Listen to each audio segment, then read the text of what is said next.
Imagine buying a brand new Nintendo Switch 2 game cartridge, only to find out it's basically just a plastic key that forces you to download most of the game online before you can even play. Sounds frustrating, right? Well, that's the reality many players are facing, and today we're going to break down why these so-called game key cards are creating more problems than they solve.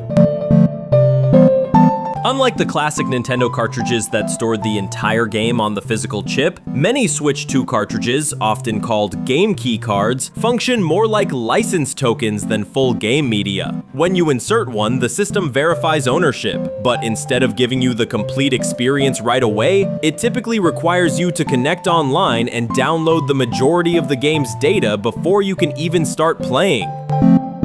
In practice, this means the cartridge itself only contains a small portion of the software, sometimes just the launcher or authentication files, while the real, playable content lives on Nintendo's servers. The result is a hybrid model that blurs the line between physical and digital ownership, raising questions about whether these cartridges are truly physical games at all.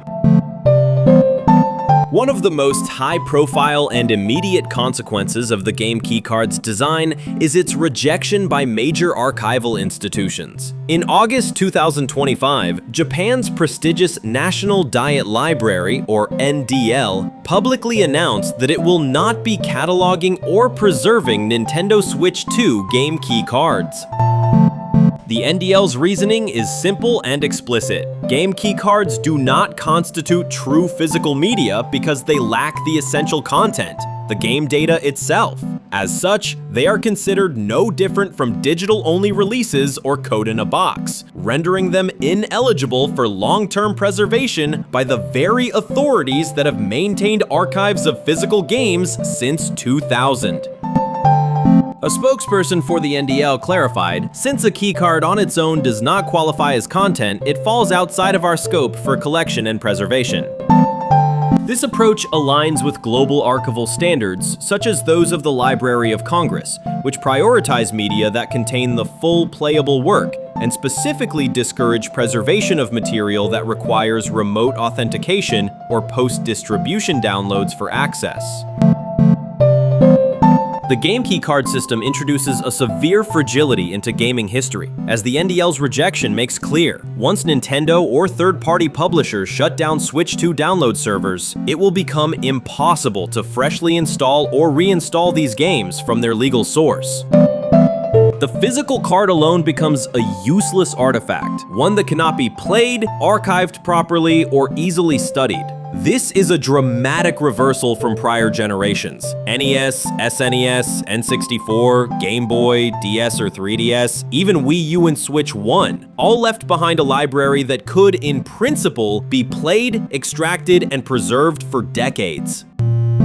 Recent closures of the Wii U and 3DS eShops have already shown how digital storefronts can be sunsetted with little recourse for players who hadn't already downloaded desired games. With game key cards, not only digital buyers, but even so-called physical purchasers face the same bleak future. For collectors, the inability to archive or replay game key card games in their original state devalues their investment and undermines the very notion of meaningful physical ownership. Institutional policies are clear. If the card does not carry the game, cultural history cannot be assured. Unlike traditional cartridges, game key cards require an active, stable internet connection at least once, and possibly more often if a user wants to reinstall or transfer a game to a new Switch 2 system. For consumers in regions with spotty broadband, strict bandwidth caps, or expensive data rates, this creates a substantial barrier to access. While some Switch 2 users report improved download speeds compared to the original Switch, many others complain of multi-hour or multi-day downloads for large titles due to variable home network conditions or bandwidth throttling. Moreover, download times vary by ISP region, router compatibility, and household congestion. Nintendo's own troubleshooting guidance has been widely derided as generic and unhelpful in real-world scenarios. The hybrid, go-anywhere philosophy of the original Switch is partially undermined. Unlike cartridges that allow users to simply grab and play games anywhere, game key cards force the player to ensure the device is fully updated and downloaded before travel, a material limitation for frequent travelers, commuters, or those in rural areas. A foundational consumer expectation has been that a physical cartridge or disc contains the game, ensuring lasting access, playability, and the way to trade, sell, or gift the item. Game keycards challenge, and many argue this causes problems for them.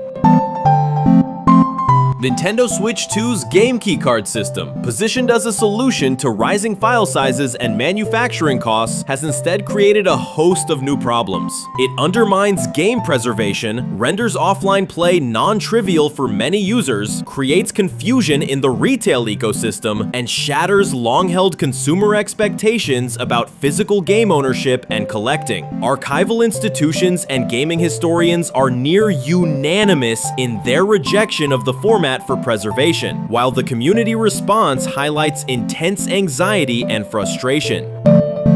But I want to hear from you. Do you think Switch 2 cartridges should always contain the full game, or are you okay with the download model as long as it keeps costs down? Drop your thoughts in the comments.